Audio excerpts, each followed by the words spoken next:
20일 금요일 시카고 윈TV 미주 핫뉴스입니다.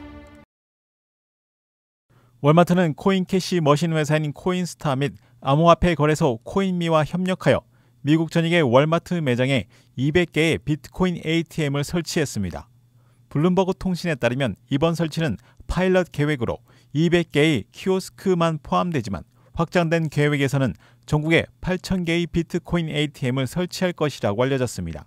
코인 ATM 레이더에 따르면 현재 미국의 일부 식료품점 및 주유소에 2만 5천 개 이상의 비트코인 ATM이 있으며 코인스타는 33개 주에서 비트코인 구매가 가능한 4,400개의 키오스크를 운영하고 있다고 알려졌습니다. 비트코인 ATM에는 비트코인 옵션 수수료 4%와 현금 교환 수수료 7%로 구성된 11%의 추가 요금이 있다고 전해졌습니다. 온라인 암호화폐 거래 플랫폼인 바이낸스와 코인베이스에서는 직불 및 신용카드 구매에 대해 각각 7%에서 7.5%의 수수료를 부과하나 은행 계좌에서 직접 입금할 때는 무료인 것으로 알려졌습니다. 전문가들은 월마트가 미국 곳곳에 위치해 있어 비트코인의 대중화에 큰 역할을 할 것이라고 입을 모으고 있습니다. 22일 비트코인은 첫 비트코인 상장 지수 펀드 ETF 출시로 사상 최고 가격을 경신했습니다.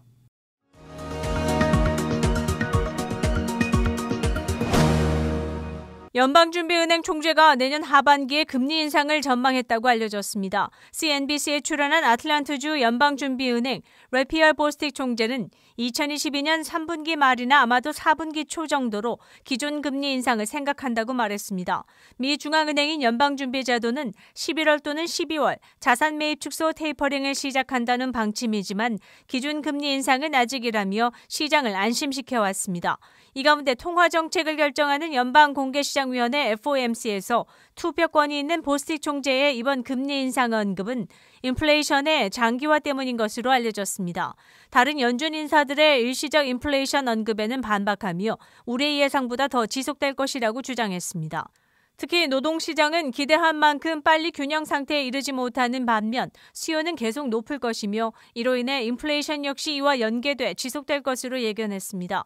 따라서 인플레이션의 추이를 면밀히 관찰해 피해가 더 심화하기 전 확실한 방어 조치에 나서야 한다고 다른 연준 인사들을 설득할 것이라고 주장했습니다.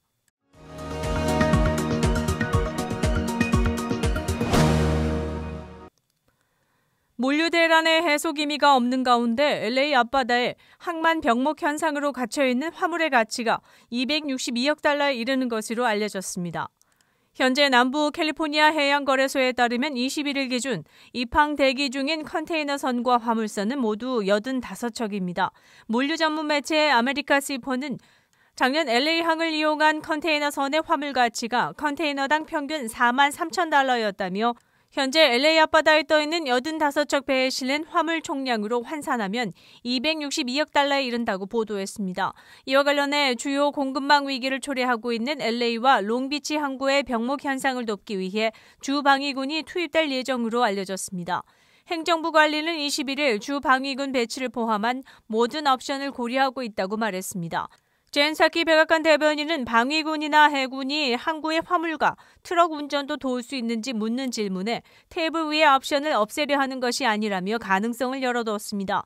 한편 캘리포니아 주지사도 주정부 기관에 항구 공급망 문제를 완화하기 위한 제한 개발을 지시하며 선박 보관이 가능한 국유 자산을 찾을 행정명령을 내린 바 있습니다.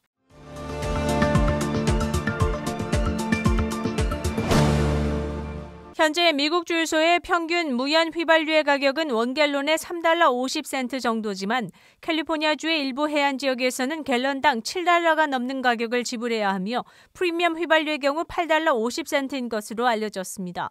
무연 휘발유도 7달러 59센트이기 때문에 16갤런 정도의 소형차에 기름을 채우는데 100달러를 쉽게 넘기는 것으로 알려졌습니다. 연방 데이터에 따르면 휘발유 가격은 7년 만에 최고치를 기록했습니다. 세계적 유행병인 코로나의 영향도 있지만 물류 대란과 같은 예측하지 못한 원인도 있는 것으로 알려졌습니다.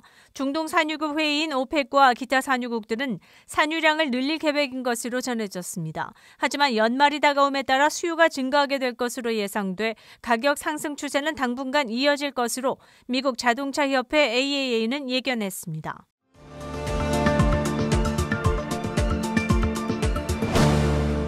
경찰 발표에 의하면 배우 알렉 볼드윈이 21일 뉴멕시코에서 자신이 만들고 있던 서부 영화 세트장에서 소품총을 발사하여 영화 촬영 감독이 사망하고 영화 감독이 부상을 입었다고 알렸습니다. 사고 이후 1시 50분쯤 촬영 감독 할리나 허친스가 사망했다고 전해졌습니다.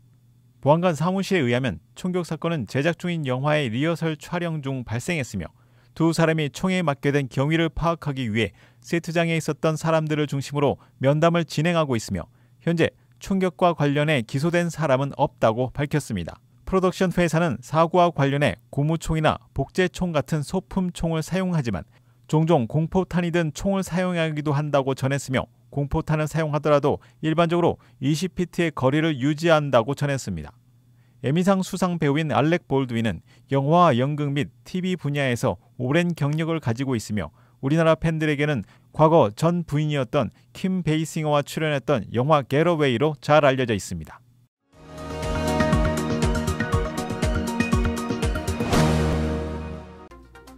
(10월 20일) 금요일 코로나19 현황입니다.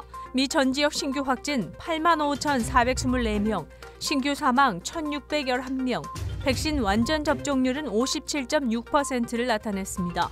일리노이주 신규 확진 2,146명, 신규 사망자 수는 38명이며 백신 완전 접종률은 54.4%를 나타냈습니다.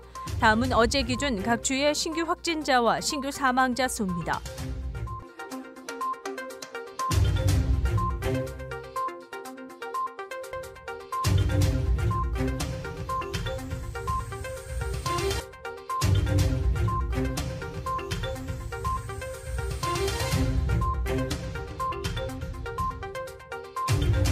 다음은 각 주의 백신 완전 접종 비율 상황입니다.